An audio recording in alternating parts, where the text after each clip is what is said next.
goes another 20-year-old. Holy shit, I hate those guys. Gotta hate 20-year-olds. Fuck those guys. Somebody help these 20-year-olds. It's time to figure it out, Ricky. Don't touch me. Don't fucking touch me.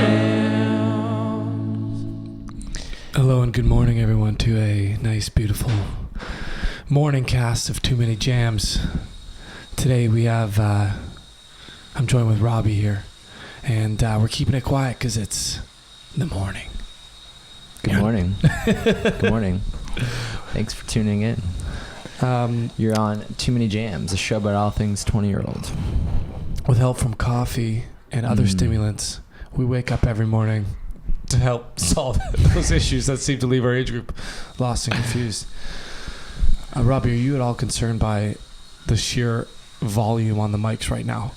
Or should we just let that ride? Are they pumping some heat? Look at that. You see that? Yeah. Those are some thick waves right there, Yeah. my dude. No, it's all right. Just keep it at a reasonable distance. All right, sorry. Do you guys have more coffee? I'm good. Maybe like later in the day. So not to brew for you now. You know what? Kevin's also waking up, and it's not like it goes bad. For Kev, I just know. But, maybe you're going forward, maybe a little less interruptions coming from the kitchen area, you know? A finger over there. And so, do aliens exist? it's up for debate lately. Because that ruined my Sunday. Do you dive down a dark hole? Okay, first of all, Joe Rogan is my North Star, you know? Yeah. I look to him. He's like a big brother to me, you know? Okay. And I Wait. that's a lie, but One I sec. like him. Wait, can I ask a question quickly? Yeah. Did you believe the story because Joe Rogan is so invested in it? Is that why you originally, after you listened to the episode? Yeah. No, because it was on Joe Rogan. Yeah. And Joe Rogan is like... I mean, the story itself is very compelling. Okay, let's just put this in context. Going into my Sunday, Yeah. I'm just a normal non-alien believer dude. Mm-hmm. And by non-alien believer, I believe there's aliens. The universe is so big. But like, I don't believe the aliens are coming down and plucking farmers out of Iowa No. to shove things up their bum. You know? Mm-hmm. So Robbie's like, oh, you got to listen to this podcast. Bob Lazar goes on Joe Rogan, and it's gonna, like, apparently it's so wild, and I'm like, shut up, dude. I think I said that exactly to you. Yeah, you shut me down right away. Well, I didn't even listen to it. It was Jamie, my brother. You passed a recommendation through me without first vetting it. No, I didn't recommend it. I asked you if you'd heard of this guy before, because Jamie had asked me or told me to listen to this episode. He was telling me how crazy of a story it was. So knowing you and how much you listen to podcasts, and especially Joe Rogan, I just assumed that you've been up to date on one of the latest episodes. Okay. When you explain things, it makes a lot of sense to me. But, okay, no. I hadn't heard that episode. Yeah. And immediately when you said it to me, I was like, he's like definitely not. Because Joe Rogan's had... Do you remember Tom DeLonge from Blink-182? I was just about to say that because, yeah, Tom DeLonge, when you think of him and him talking about aliens, you're kind of like, okay, this guy a little crazy or what? And then you hear Bob Lazar talk about it, and you're like, okay, this story has some legs. Well, okay, so Tom DeLonge is from Blink-182. He went on Joe Rogan, and he literally was like...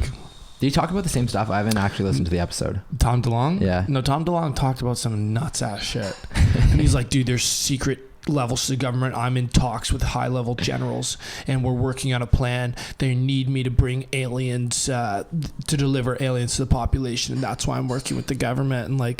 And Joe is sitting there like, why? What? No. Like, and he, like a normal person, Joe, why I like Joe Rogan so much is if his bullshit meter goes off, he'll like turn it into like like you can clearly tell. Yeah. And even when he had Travis Barker on, he was like, yo, Tom's kind of fucking crazy, isn't he? And Travis is like, yeah, like he believes in like aliens and shit. Yeah. And so like that's another crazy episode too. The bark. Yeah, that fire, that crash. I had no idea about that. Isn't that insane? Just if listeners haven't heard, you obviously know Travis Barker. Yeah, who doesn't? But he got a plane crash. Yeah, and he jumped onto, what was it, like on fire fuel? It burnt his whole body. Yeah. Yeah. Nuts. Yeah, so anyway, like that's an example of like a typical UFO guy. And Joe Rogan did a whole show when he was younger called Joe Rogan Questions Everything, or like Joe Rogan. I've heard about this. But I don't remember its exact name, but like its whole thing was Joe Rogan wants to believe this shit because he loves it. Yeah. But he went out and like would look for Sasquatch or would talk to like alien believers and like dive into stuff That's for a TV cool show. Concept. Yeah, but like at the end of the day, he's like, man, all these people are fucking nuts. There was nothing compelling. Everyone seemed full of shit.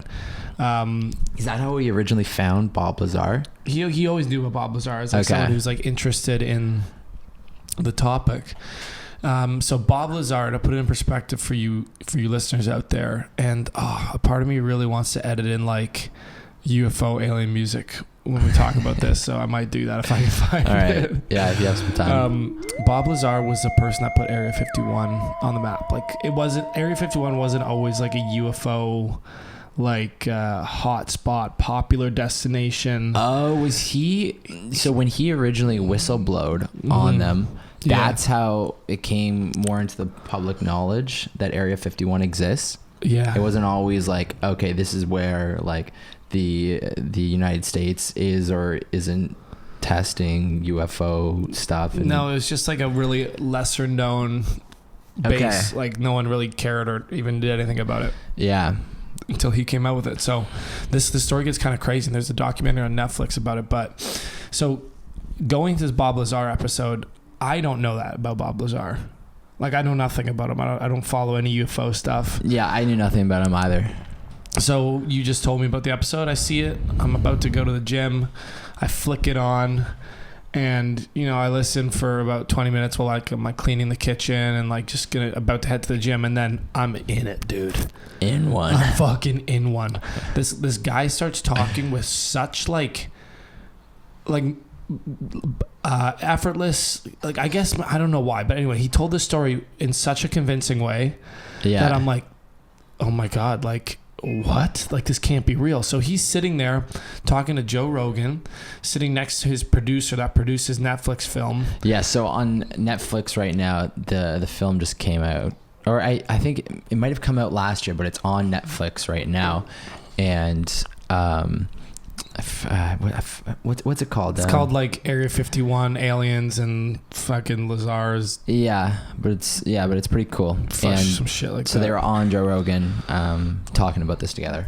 So like not only do you have Bob Lazar, you have Joe Rogan, who I trust, and you have a third a third director who's just like a normal person, should be a normal person at least. Well, he's an investigative journalist. Right, which is like usually someone that holds truth like to a higher standard because like their reputation kind of relies on a little bit. I don't know if that's changed in this day and age with like all the kind of viral marketing and stuff like that, but he was mentored by the previous most famous investigative journalist that was based out of like the West Coast in Las Vegas there. Something like Rupp. George Rupp. Was it George Rupp? I think it's George Rupp. So he was the one that originally broke the story. And he mentored this other producer, investigative journalist. So this is all kind of boring, but it sets up how it fucked my Sunday up, which is I start listening to this, and this Bob Lazar guy starts talking with like absolute like conviction. Yeah, it's total like, conviction. You listen to this episode without any prior knowledge on Bob Lazar, and he starts going, I was just a guy growing up in this town, and he starts telling the story about a very simple upbringing and how he was into physics and stuff like that, and he would attach like these like kind of hobby rocket engines to like his bikes, and eventually, as he got older, like worked on a rocket car with some friends that he would like drive out in the desert. And I'm like, oh, and he was, and that's what he said got him the attention, was because he was the one in town known as the guy with the rocket attached to his car. Yeah, and he said he used to buzz around town with a little fucking rocket car, and so. He got on the front page newspaper of his like small town thing, and he said he went to a speech from a high up government physicist or like stuff like that, and he spoke to the guy out front and was like, look at me, this is me from the front of the paper, and like they had a cool chat and stuff, and he later like reached out to that guy for a job when he was job hunting, and he tells this whole crazy story about how he was eventually like interviewed and brought in to start working on Area 51 and like basically deconstructing alien technology that they had recovered at Area 51. Well, reverse engineering the UFOs. He said they had 9 UFOs at the time. I mean, this is in the early 1980s or so, that they had this crazy technology in Area 51 that he was part of, and well, just like the way he tells it. So there's certain facts, and if you watch the documentary, if you listen to this thing, they're spitting real facts, and I gotta give it to him. Like Joe Rogan's bullshit meter didn't go off, and neither did mine. And Joe Rogan has a good bullshit meter, and he's sitting there, and Joe Rogan is literally sucking this guy's farts back. Like, well, this guy's been telling the same story since he broke since he broke the story back in the 80s, and the same story, and like the producers here alongside him reinforcing everything he's saying, being like, I'm an investigative journalist. My whole goal was to disprove this story. My mentor, George Rupp, his whole goal was to see if Bob was telling the truth or not, and like put him through 4 polygraph tests, looked into all the information Bob said. And I'm like, holy fuck, is this actually real? Like, here's a guy on Joe Rogan saying that he put his whole work into proving it was real or not. Bob Lazar is telling a very convincing story, being like, guys, I don't want the attention. I don't make money off this. He's like, I've never made a cent off this. He's like, I donate every dollar that's ever come in from this, like, speaking about this, and I'm not making any money off the documentary. And the producer's like, yeah. He's like, we're not paying him. He's like, this guy doesn't want the attention. He's the guy to drag him out to do this podcast. He hates it. Mm-hmm. And I'm like, what's his motivation then? You know what I mean? And Joe Rogan's sitting there, like, literally being like, I believe you, and like, this is crazy, and the world needs to hear this. And I'm like, Joe, my North fucking star. I'm like, why are you saying stuff like that? And another reason why it's why people have believed this guy Bob Lazar is because a lot of the stuff that he originally said when he originally broke the story, and people obviously didn't believe him at first, but then a lot of the facts in his story were then proven to be true many years later. Yes. And that's why his story is so undeniable, was that, like, he was like, I worked at this base and like all this stuff, and he talked about an element that didn't exist at the time that was proven existed like later on. He talked about knowing like the inner workings of a certain part of this secret base that, you know, the government claimed he never worked at, and like all this stuff. And the producer's like, I'm verifying all this. And he talked about, you know, like these hand scanners they used to use to get into the base, that people think like that technology didn't exist at the time, but it was proven like 10 years later that it did exist, and it was in place at the base. And then he goes like, I'm not going to get into his story, but he tells about how his home life, when he had like such a high security clearance that they were monitoring his like home life, and his wife was having like an affair, and they stopped him from coming into the secret programs because they wanted to see how his home life panned out. And he started to get like nervous and about why they weren't letting him come back in, and he ended up kind of freaking out a little bit when he saw that he was being monitored. So he said he brought some friends, and this is also where it gets really crazy. I haven't actually gotten this far. I haven't listened to the full okay, so his episode wife was having an affair. Yeah. And he didn't know it, but he said the government did because they were monitoring him as someone with super high security clearance. And they didn't want him to come in. They wanted to see how this home life thing plays out to make sure he didn't like go off the deep end or anything. And he said, like, after a while he started to notice that he's being monitored, and he just didn't know what to do, but he said he knew the testing schedule of the UFO.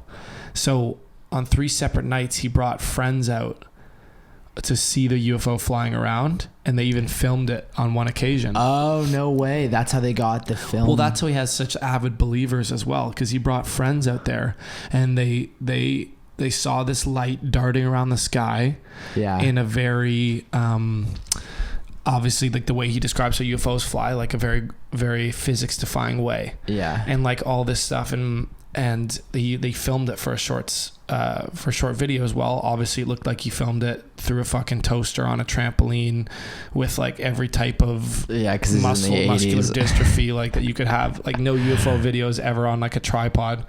But so he has this, and the people that went with him swear by it because they saw it too. So he has like all this stuff, and then he gets caught.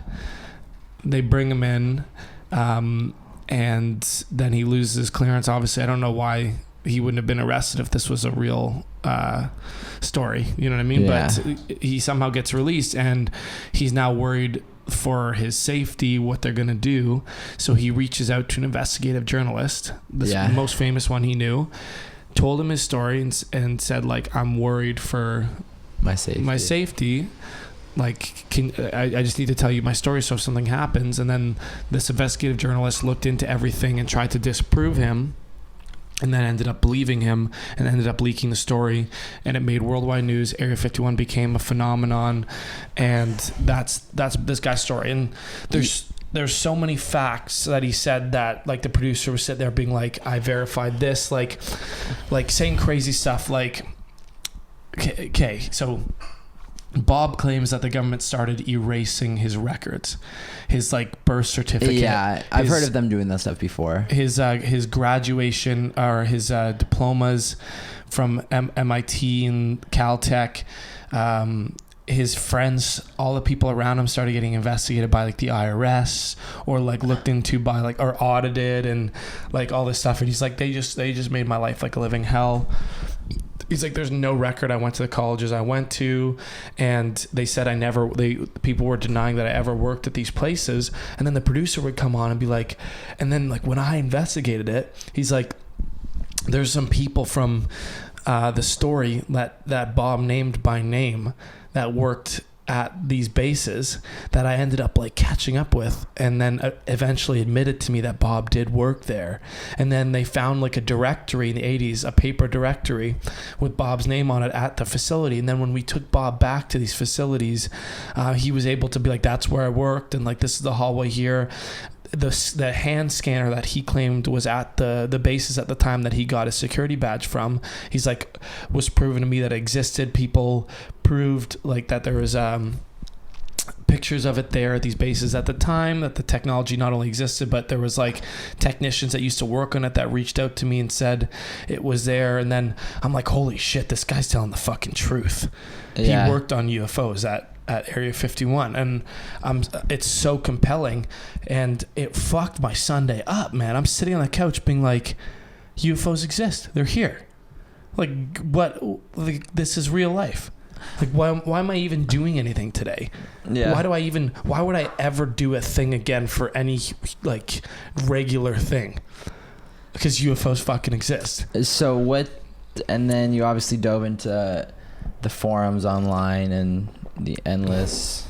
Well, I just like, if I didn't go to the gym, like once I got 20 minutes into this episode, I'm lying on the couch staring at the ceiling. Oh, you listened to it just like sitting there. I couldn't move.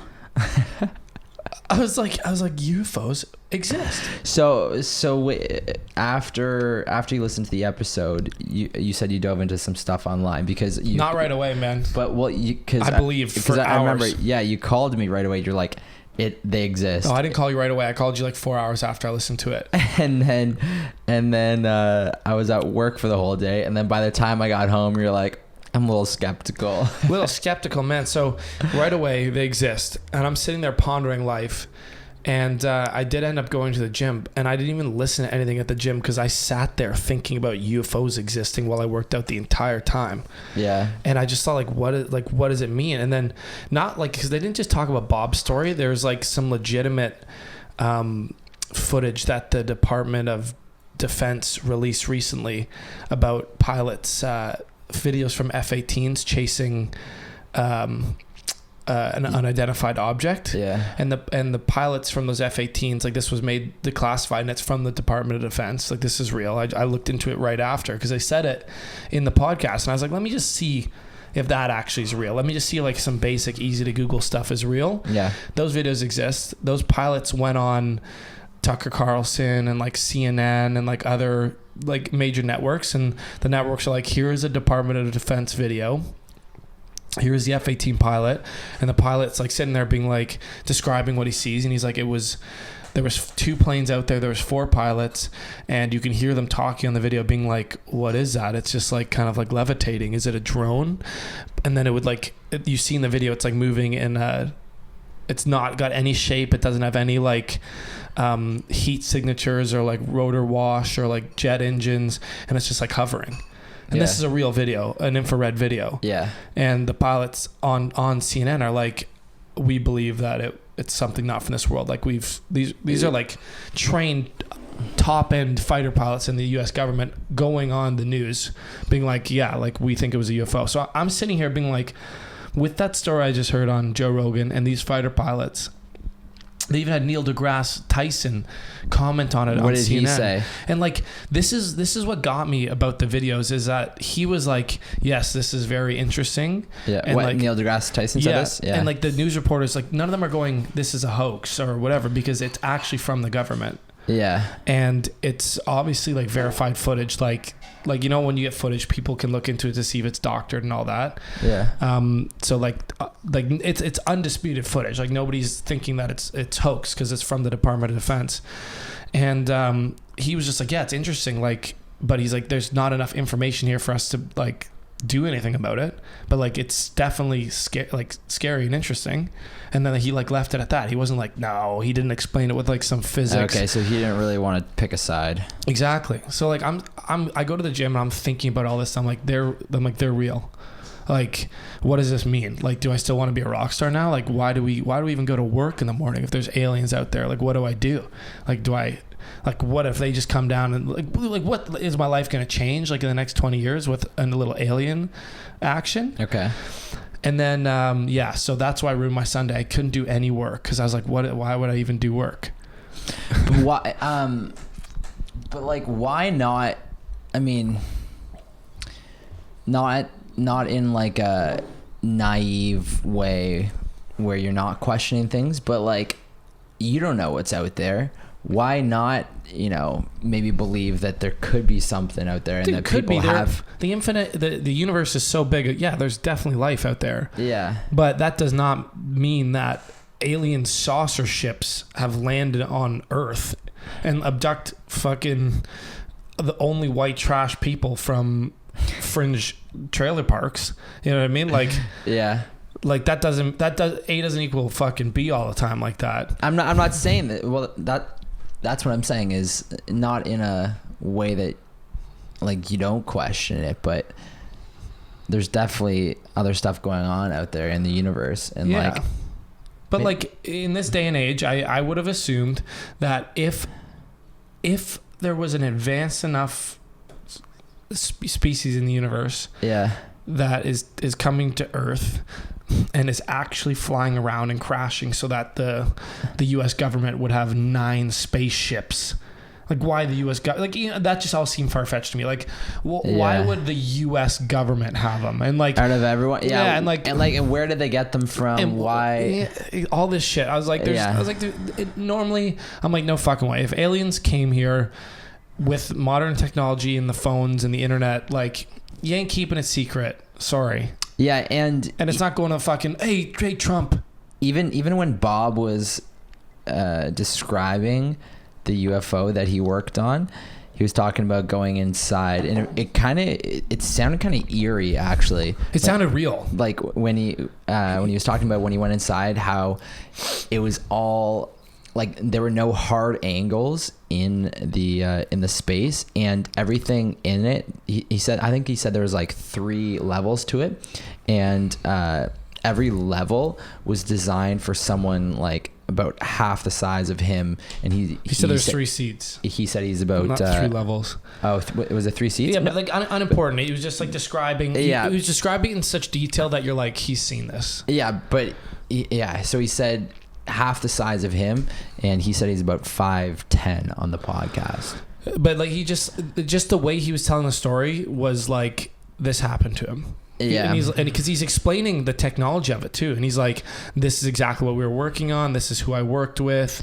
This what he was like," and he was even making it so convincing, being like explaining how really high level classified work happens, how they break us into little teams, and we have very small projects that we do not talk to other teams, we do not like know what's going on elsewhere. Yeah, he said everything's very highly compartmentalized, and he's like, that's why I can only talk about what I worked on and what I saw. And he was like being like, this is it, this is all I know. I worked on the gravity system that ran the program, and he talked about all the physics of it, and like to a non-physicist who just like a guy like me who knows just enough from high school to be impressed by what he's saying, but not enough to like verify it.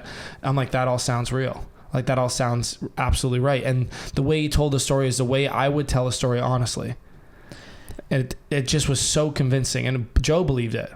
You know, it's crazy. If he worked on this kind of technology back in the 80s, and they were still trying to figure out how to deconstruct and reverse engineer it all, what they're doing, if they actually do have this technology, what their capabilities are with it right now. Well, he seems to think that it's so advanced that, again, let me preface, I think he's full of shit now. Like, so when I'm talking about him right now, I'm not some Looney Tunes UFO believer. Yeah. But if it's going to ruin it for anyone that goes and listens to it now, because when I listened to it, I didn't think he was full of shit. I didn't do all this research. Yeah. But so like people that now go to listen to it might listen to it with like a filter and not be as like blown away like I was. Yeah. But the way he described it was, what were we talking about? we were talking about the technology that they had. Right. So the way he described it is that imagine if you took a small nuclear reactor and put it into the Victorian era. Yeah. And you got the smartest people then with the technology they had to try to reverse engineer it, what would happen? I think, well, he used the example of a motorcycle. He used both. Oh, did he? Okay. Yeah. So he said, you have a small nuclear reactor and you put it in the Victorian era. Yeah. What would they be able to do with it? He's like, nothing. He's like, maybe they'd be able to understand that it's got some crazy force in it. Yeah. And if it's doing stuff like emitting energy or radiation and killing people, and he's like, they'd be able to observe that. Yeah. But he's like, they would never be able to remake it, take it apart, or like control it. So he's like again, he said, imagine with a spacecraft, if you put a motorcycle with the keys in it into history and it was just sitting there, would someone be able to figure out how to turn it on? Probably. Would someone be able to, once it's on, realize that the handle twists and it goes, and like press a button and like realize that this thing, would they be able to figure it out? Yes. Yeah. Would they ever be able to understand how to make the frame, the motor, the fender, put it all together? Never. No matter if they unscrewed everything, and they would never know how to cast the plastic fender. So he's like, this is so compelling, but he's like, that's what it's like with this alien ship. We have its components, but it's so far beyond where we're at that we can just observe it and make small observations on how it works, but we have no idea all this shit. What about his partner that he worked with? He named him, but you know, why isn't the investigative journalist like, have they found him? No. Or like, He seems to have flown under the radar. Yeah. In this whole thing, which I was curious about. Yeah, like he did this. He named. It's a weird story because if you just listen to it with the three guys on this podcast and in the small brief Googles I did about recent UFO sightings released by the government, I'm like, it's real. You know what I mean? And so there's parts of the story that when you eventually pull your head out of your own fucking ass because you just got conned by a big stupid idiot from New Mexico, for an hour and a half, you realize how stupid his story is and how much it wasted my Sunday and how I'd love to go down and titty twist that guy for 15 seconds straight, because he's such a fucking idiot. Kate, why? Wait, how did you go from? Because I just Googled a little bit, and then I got my head out of my ass and was like, oh, what? Like saucer ships, and I don't remember all the details. It was long ago, and I don't want the attention. I don't even know why I'm doing this. Yet he's the most famous UFO guy, and you Google him, and his face is on all these like interviews, and I don't want the attention. Shut the fuck up. And you look into his story, and it's the most perfectly crafted con artist story you can imagine. Hey, I worked here and I did all this stuff, and I read there's something called the Lazar report. Yeah. So people obviously looked into him that were skeptics. Okay. So yeah, it's skewed the other direction. Yeah. But the producer helping him is skewed in Bob's direction. So it's like just listen to the opposite side of the coin. And they looked into everything he said, and they pieced together a story using stuff that I could Google that made sense and prove that but made all the things in his story that he said was unprovable. Yeah. Or that proved that he was an actual scientist there, explain those away with a reasonable story that you could actually Google. So wait, is there more to this? Well, what were you going to say? Or I have a question for you. Yeah. So what do you think they're actually doing at Area 51? I think they're doing advanced weapons stuff. They're doing aircraft that they want to keep secret. Yeah. They're doing radar and anything that they use for war that they want to investigate that they do not want other countries knowing about. They do it at Area 51. So it could be anything from that's where they did their nuclear tests when they were running the nuclear program. That's where they invented the stealth bombers they wanted to keep secret. And in Bob Lazar's story, it also explains what they were working on that Bob filmed and said was a UFO. A light in the sky, like blinking around and changing directions really quickly. Yeah. This Lazar report explained a totally logical explanation of what that is.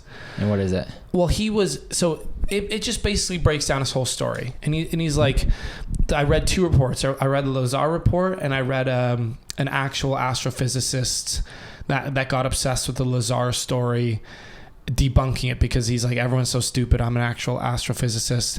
He's like, I knew right away this guy was full of shit, and I got obsessed with like proving everyone wrong, and he made this big website, and he wrote all these articles, and I read that too. But basically he said, like, right off the bat, Lazar's story, like front to back, he's like, I found him lying in like early articles about his jet car just based on like physics stuff I knew. Like the Bob in the article that he told about his jet car lied about like the thrust figures that this jet could produce, and he's like, I know that because I know the type of jet, and I know the type of thrust that the maximum performing one of those ever produced from the inventor of the actual jet, and he's like, the car wouldn't have had double that. So he's like, right off the bat, I kind of knew he was a liar, and then they started investigating his story between these two reports. But basically, Bob did do the jet car, was interviewed about it, told them he was a physicist at this government research center, and they just printed that in the article because he did work at the research center, but he didn't work as a physicist. He worked as an electrical technician by a subcontracted company that hire technicians to work on PCs and like the security system there and all this shit. So he worked there. So there's step one of the story. Yeah, he worked there as a technician, not a physicist. And they're like the directory. So when Bob goes, yeah, like the government denied I ever worked there as a physicist and all that stuff, but then we found a directory with his name on it 10 years later, and like we verified that he worked there. And they're like, whoa, like Bob Lazar told the truth. Yeah, he worked there as a technician. Behind his name on the directory is the initials of the company that was a subcontracted technician company for there. And of course, he knew the security clearance stuff. He named the security clearance officer at the base, and that was another thing that this producer verified. He's like, after like 30 years, I finally found Bob had said a name in 1989 of the security officer that vetted him. And we finally found him, and he finally admitted that Bob worked there. And I'm like, whoa. Like, he worked there and the government lied. Yeah, he worked there as a technician. And he knew the security officer because you had to have low-level security clearance to work there. And, like, all this crazy shit. And I'm like, all right, this guy's full of fucking shit. And then there's this Lazar reported that he went bankrupt and like was a shady guy and all this stuff. It reported that like after like these stories dropped and all that, he was selling like illegal fireworks chemicals, got charged criminally. It reported that he went to a fraudulent university, has a degree from California, like Pacifica University, which was a diploma mill. And because he claimed that he went to MIT and Caltech, and that the universities, the government erased his records. This Lazar report reached out to all the universities, was like, okay, where are yearbook photos? Where's his thesis papers? Because those would be in the library. Why hasn't Bob Lazar ever produced a copy of his thesis he would have had? Could he name any professors? He couldn't. Like, because this was in 1989, he named some professors. They did digging. One of them was his math teacher in high school. One of them was an actual professor at the real college he went to, which was not Caltech or MIT. And I'm like, oh my God, this guy's a fucking full of shit idiot. And all these UFO banana lands people are like blinded by it. And I went full 180 and I got very angry that it ruined my Sunday. And I did all this research. And, it just kept going on. Anything that he said, like those hand scanners, they shared articles from 1966 of a hobbyist electronics magazine showing those hand scanners. And then they showed a video from 1977, a Hollywood movie, which was a science fiction movie that was trying to emulate Area 51 using the hand scanners to get in. The same ones? The same ones. And the guy you heard on the podcast him trying to use the hand scanners as definitive proof that Bob was there.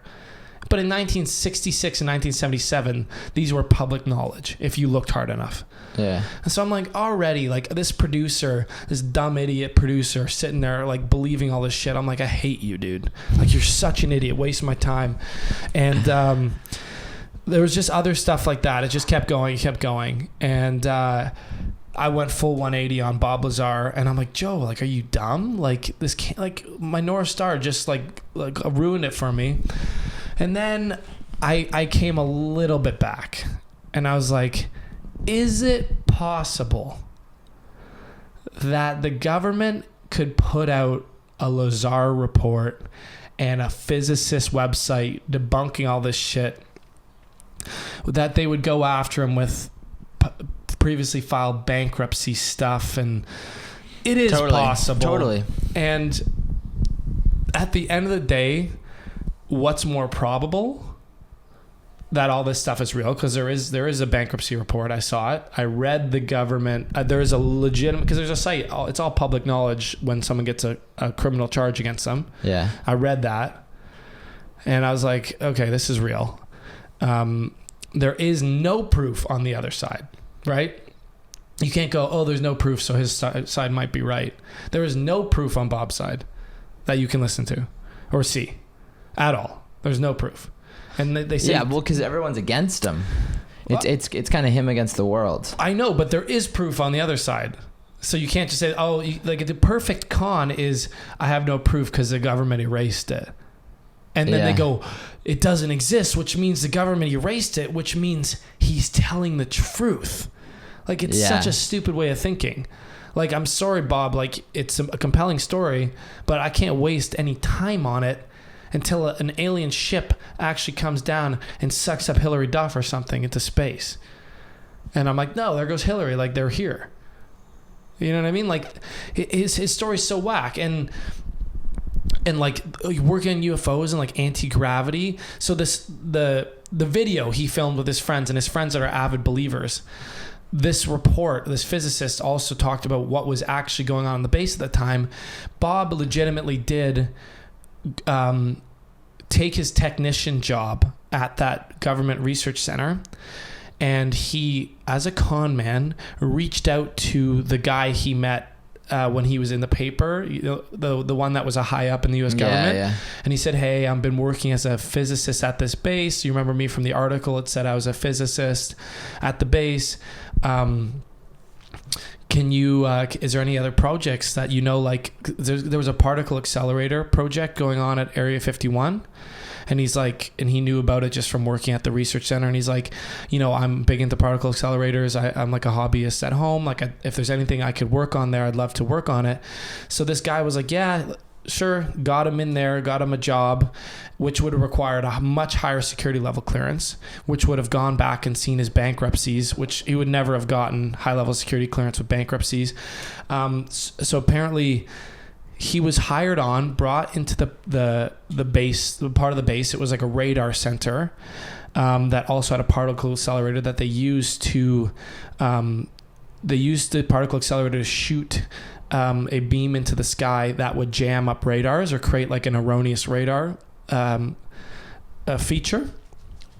So he started working on that, and he knew the schedule of when they would fire this device, and he brought his friends out to view this, told them it was a UFO because his friends are idiots, but it was a plasma beam that would go out to the sky that would reflect off the atmosphere and create an erroneous object that radars would pick up, a light that would move. Yeah.